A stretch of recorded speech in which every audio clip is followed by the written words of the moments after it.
আলাইকুম ওয়া রাহমাতুল্লাহি ওয়া বারাকাতুহু। দূরে কাছে দেশে বিদেশে যে যেখানে আছেন সকলকে আমার আন্তরিক ভালোবাসা ও শুভেচ্ছা।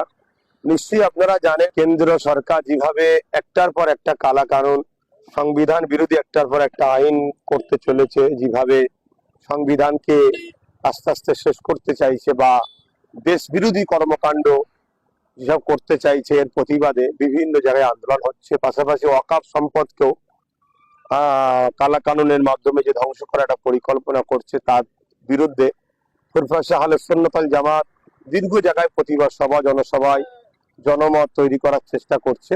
আগামীকাল 26শে জানুয়ারি, নিশ্চয়ই দিনটা আমাদের কাছে একটা স্মরণীয় দিন, ঐতিহাসিক দিন।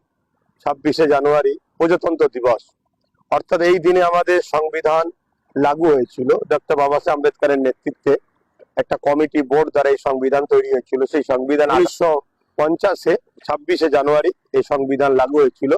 সেই দিনটাকে খেয়াল করে একদিকে যেমন দেশ বাঁচাও, অপরদিকে সংবিধান বাঁচাও, এই ব্যানারে আমরা আগামী দিন একটা 26শে জানুয়ারি উলুবেড়িয়া কালীবাড়ি চৌমাথা মোড়ে একটা জনসভা ফুরফা আহলে সুন্নাত ওয়াল জামাতের পক্ষ থেকে উলুবেড়িয়া শাখা কমিটির ডাকে ব্যবস্থা করা হয়েছে।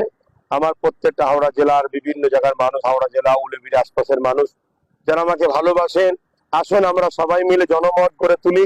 সংবিধান বাঁচাও, দেশ বাঁচাও, এবং আমাদের যে সংবিধান রাইট দিয়েছেন ধর্মীয় স্বাধীনতা এবং আমাদের ওবিসি সংরক্ষণ, যেভাবে আজকে রাজ্য সরকারের গাফলতির জন্য ধ্বংস হয়ে গেল, সেটাকে বাঁচাবার লক্ষ্যেও আমাদের এই জনসভাকে আপনারা সকলে আসুন, একত্রিত হয়ে আমরা সাফল্যিত করি। কোনো রকম প্রচারণায়, কোনো রকম ফেক নিউজে কান না দিয়ে আমি আপনাদেরকে প্রচার করছি, দাওয়াত দিচ্ছি, আপনারা সকলে আসুন। এটা আমাদের দায়িত্ব।